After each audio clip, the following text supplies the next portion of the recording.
located in Topspin Plaza, Lexington, South Carolina.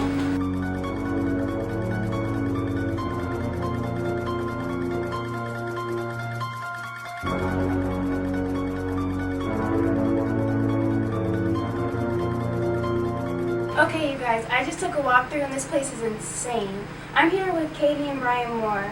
Could you guys tell me more about the House of Horrors?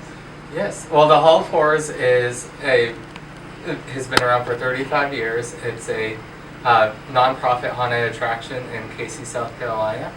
This year, we've transformed the Hall of Horrors into an experimental hospital known as Brentwood Behavioral. You will find the patients and the doctors roaming throughout, which will make your experience even more creepy. Oh my goodness, that sounds exciting. How long does it take for your actors to put on their makeup? Well, approximately 2.5 hours. Takes a long time. We have about 3 or 4 people helping with makeup each time, but we ask our volunteers to come about 2.5 hours before showtime to get it all done. So how many people does it take to make a production like this?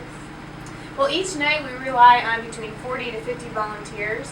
30 to 40 are actors in the haunt, and the rest help with tickets or selling merchandise or help with behind the scenes. So it really is a big production, and we're all volunteers because we just love doing this for a good cause. So it does take quite a few people each night to put this on. And approximately what time do you guys open? We open 7:30 each night. Okay, and you opened all week? We're open on Fridays, Saturdays, and Sundays, and the last 2 Thursdays of October. Okay, that sounds great. Okay, so you guys, how long does it take to put on a major production like this? So we start building the Hall of Horrors.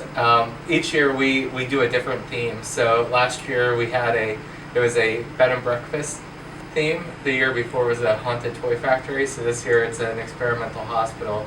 So we start building the Hall of Horrors around January. So we take a good couple months off to relax and not think about this place and then after that we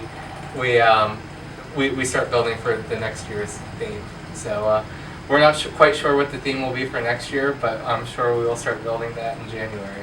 Whatever it is, I'm sure it's going to be great. Okay, so what was the funniest experience you've had since opening night? So I can tell you this one story.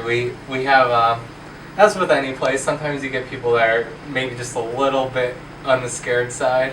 They were, for some reason they were running. I don't know why, it might be.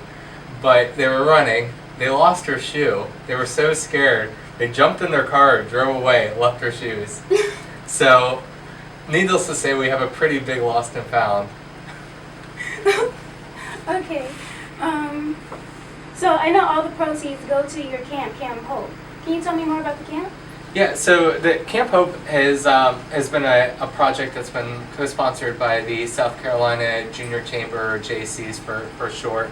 We're one chapter of the South Carolina JCs, and the camp itself is a camp for adults and children with cognitive disabilities. So it gives them a residential camping experience, which our chapter donates roughly 40% of what the JCs statewide donate to the camp each year. So this project is one of many that we do that supports the camp.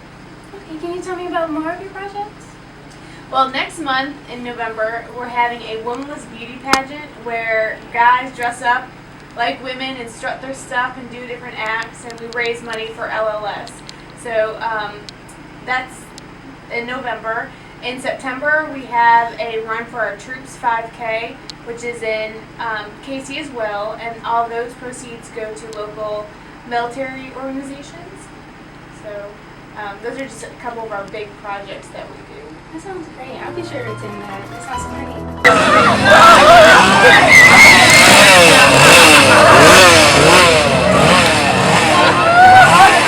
Guys, you heard it. Come here to the Hall of Horrors. Get scared for a good cause. Hit them up on Facebook, Twitter, or Instagram, or check them out on www.hallofhorrors.com. I'm Olivia Berry with DeAmor Magazines, sponsored by Dr. Device in Lexington.